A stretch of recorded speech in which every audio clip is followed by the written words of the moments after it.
Reka ngusuhuze kandi nkwifurize amahoro y'Imana wowe udukurikiye. Nyemerera umunsi naho tuganire ndetse turebere hamwe igitero cya Isiraheli igabye muri Libani aha neza Beiruti, aho igihugu cya Isiraheli cyatangaje ko rwose cyaharashe. Ibi bikaba bikomeje gucanga isi ndetse bikaba bikomeje gucanga n'abantu batuye isi, haba ku mugabane wa Amerika ndetse hano muri Afrika ndetse n'ahandi. Rero ibi bikomeje gukoma mu nkokora aya masezerano y'amahoro ari kugenda avugwa, ndetse aya masezerano y'amahoro yari buzashyirweho umukono mu buryo burambye cyangwa se bwa burundu ku wa gatanu.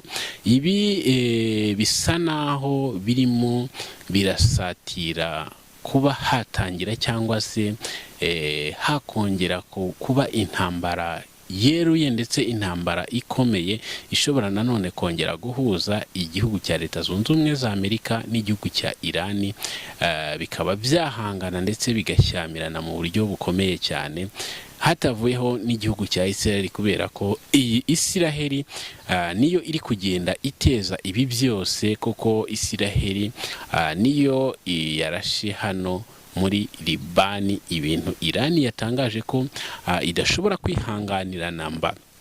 Ibitangazamakuru byagiye byandika kuri iyi nkuru, aho byagiye byandika ndetse bivuga ko Irani yababajwe n'iki gikorwa cyakozwe n'uyu Benjamin Netanyahu, ahubwo ngo birashoboka ko Irani ishobora kwihorera.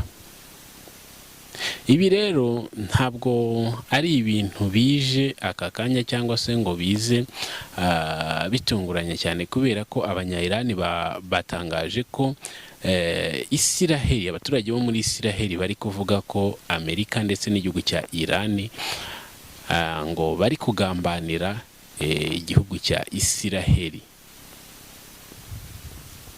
Iyi ntambara ijya gutangira ni intambara yatangiye abenshi bavuga ko igihugu cya Isiraheli aricyo cyashutse cyangwa se cyabwiye Donald Trump kurasa, kikaba cyaranatangije iriya ntambara yo kuba hakwicwa uriya muyobozi mukuru wa Irani ariwe Ali Khamenei ndetse n'abandi bayobozi benshi ba Irani. Noneho Amerika ngo ikaba yaraje ize gutabara, ariko byo ntago ni bivugwa, ariko ntabwo ariko bimeze, kubera ko Donald Trump yatangaje ko yarashe muri Irani ndetse ku mpamvu zo kuba yarashakaga kubaga cyangwa se kuburizamo umugambi wabo mubisha wo kuba hakorwa ibisasu bya kirimbuzi, aho uyu Benjamin Netanyahu yavuze ko ngo iyo hataba cyangwa se iyo bitaba Isiraheli na Amerika, ngo isi ntabwo yakagombye kuba imeze gutya. Igihugu cya Irani kiba cyamaze kugira gute, kiba cyaramaze gutunganya iyi ntwaro ya kirimbuzi, cyarayishyize hanze ndetse cyaranarashe, kikaba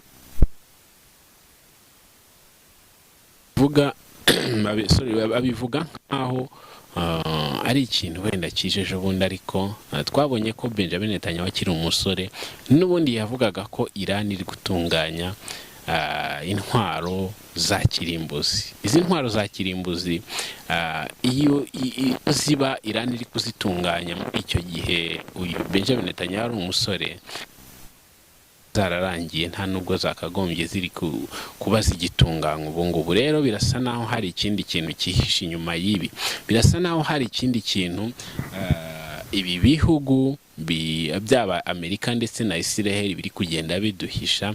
Hari ikindi kintu kigambiriwe kuba cyakorwa ahangaha muri iki gihugu cya Irani. Byagiye bivugwa cyane ko igihugu cya Irani gikunze gushyamirana cyane n'igihugu cya Isiraheli kuva muri ngirengo muri 79 nyuma y'ingoma ya cyami yo muri Irani hatangiye kuyobora Ayatollah, ndetse iki gihe ngo iki gihugu cya Irani imikoranire cyangwa se ubufatanye n'ubwuzuzanye cyari gifitanye na Amerika ndetse na Isiraheli byabaye nkaho bisenyuka, hajyaho ingoma ya kisilamu igendera ku mahame ya kisilamu muri Irani. Noneho iki gihugu cya Irani gitangira kujya gikora ibikorwa byako ndetse n'amategeko yacyo agendera nyine ku bayisilamu.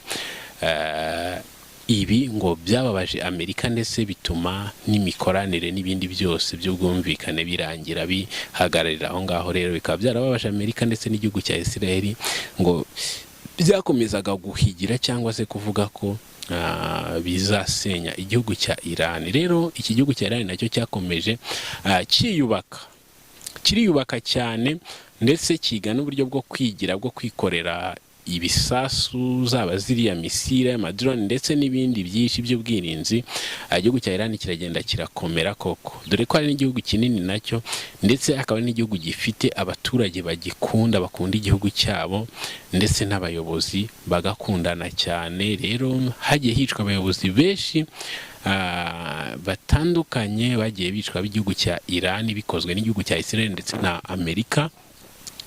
Ibi byose ntabwo byigeze bica intege igihugu cya Iran, ahubwo byagendaga bituma cyitekerezaho cyane ndetse kikiga n'uburyo bwo kwigira. Rero ibi byarabaye birakomeza biraba, ndetse igihugu cya Iran urumva nyuma ya 79 cyahise kirema iriya mitwe, harimo na hiriya Hezbollah iba muri Libani, noneho n'indi mitwe myinshi izagenda igisapotinga. Hanyuma iyo mitwe nayo ikomeza kurwanwa na Israel ikajya yishaka kuyikoma mu nkokora ndetse ikanayirasa cyane, ariko nayo igakomeza gukomera cyane kuko yari inashyigikiwe n'igihugu cya Iran. Rero nyuma yo kuwa 28 nyirengo Gashyantare, aho bari abayobozi ba Iran harimo uriya muyobozi mukuru Ali Khamenei yishwe, niho ibi bitero byatangiye noneho gusa naho bikara. Igihugu cya Iran gitangira kwigaragaza, gitangira kurekura bya bisasu byacyo bitutumuka munsi y'ubutaka, system itari imenyerewe cyane cyangwa se itarakoreshwaga mu isi. Iyi systeme yo kurasira munsi y'ubutaka bavuga ko ituruka muri missile city zayo, ni systeme yahabuye cyane igihugu cya Amerika ndetse na Israel. Ariko nanone igihugu cya Amerika ni igihugu kitiyoroheje, ndetse ni n'igihugu gifite ubushobozi buri hejuru mu bijyanye n'imirwanire, igisirikare gikomeye ndetse n'amafaranga. Ibi byose rero ntago ari ibintu byagendekeye neza igihugu cya Iran, kuko Iran yarahatakarije cyane. Imbaraga za Israel, iza Amerika ndetse n'iz'ibihugu bimwe by'Abarabu zagiye zoherezwa ndetse zikarwanya ubuhanganye bw'igihugu cya Iran. Ubwo no kohereza misile, amadrone, kwica abayobozi b'igihugu cya Iran ndetse n'ibindi byinshi. Hanyuma n'ubu bwato bwa Leta Zunze Ubumwe za Amerika, harimo buriya bw'amayacraft carrier, harimo iriya Abraham Lincoln ndetse n'iriya Gerald Ford, ndetse n'ubundi bwato bwinshi bunini bwa Amerika, nabwo bwagiye burwanya igihugu cya Iran ndetse bukagerageza no kujaminga ubwirinzi cyangwa se bukajaminga systeme za Iran, bukabasha gutuma haraswa ahantu henshi kandi Amerika ikarasa ikagera ku ntego. Rero ibi byarakomeje. Ubu bwato bunini bwa Amerika akenshi nibwo bwakoraga akazi ko kujaminga ziriya systeme za Iran, ndetse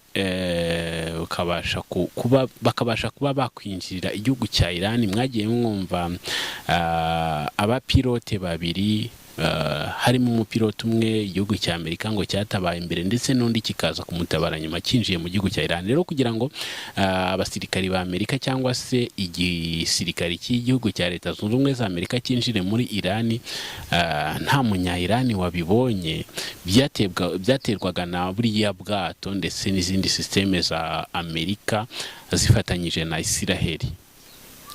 Ibi rero ntabwo byabaye ako kanya gusa ngo bibe igihugu cya Iran kiraswe gishwanyaguzwa, ahubwo n'igihugu cya Iran kirwanyeho cyane mu buryo bukomeye cyane, kikarasa ubudatuza, ndetse n'igihe kirasiye kikarasa misile uruhuri. Cyagiye gikoresha misile nyinshi, harimo ziriya za Sajiri, harimo ziriya z'amakurasita, aho igihugu cya Israel cyagiye kivuga ngo noneho ngo Iran yazanye intwaro zitemewe mu ntambara, ngo harimo amagrenade arizo ziriya za kurasita.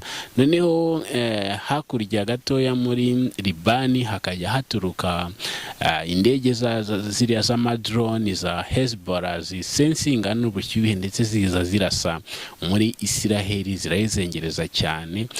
Ikintu cyakomeje gutera ubwoba ndetse kigakomeza kuganza igisirikari cya Amerika igatangira gucisha make cyangwa se igatangira gusubira inyuma. Nyuma rero yuko hasojwe intambara y'iminsi 40 niko navuga, hagiyemo agahenge ndetse kugera ku minsi 100.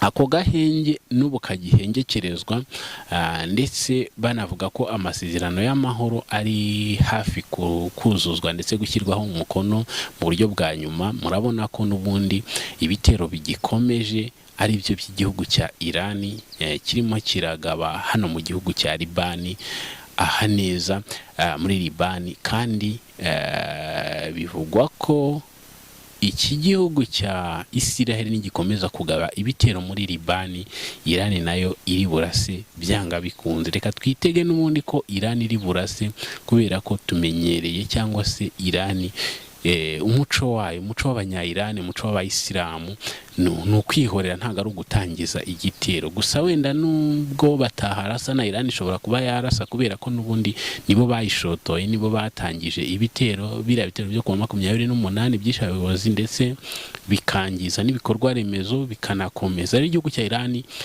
isaha ku isaha wajya kumva ngo cyarashe muri Israel, ndetse no ku bwato bwa Amerika cyaburasaho, mu gihe aya mahoro cyangwa se aya masezerano atarashyirwaho umukono mu buryo bwuzuye, cyangwa se mu buryo bwo gushyiraho akadomo kugira ngo intambara irekeraho burundu. Reka wenda mpinira ahangaha, turongera tuganire n'ubundi ku makuru ndetse n'andi update agenda aboneka, turagenda tuyabagezaho. Ngushimire waradukurikiye, ariko niba tugeranye kuri uyu munota, nyaboneka wakwihangana ugakanda aho handitse subscribe niba utarahakanda, ndetse ugakora kuri like kugira ngo ibiganiro byacu bizajye byoherezwa heshi, recommendation YouTube ibashe kuzitanga hirya no hino. Nakagaruka, ciao ciao, Imana ibarinde.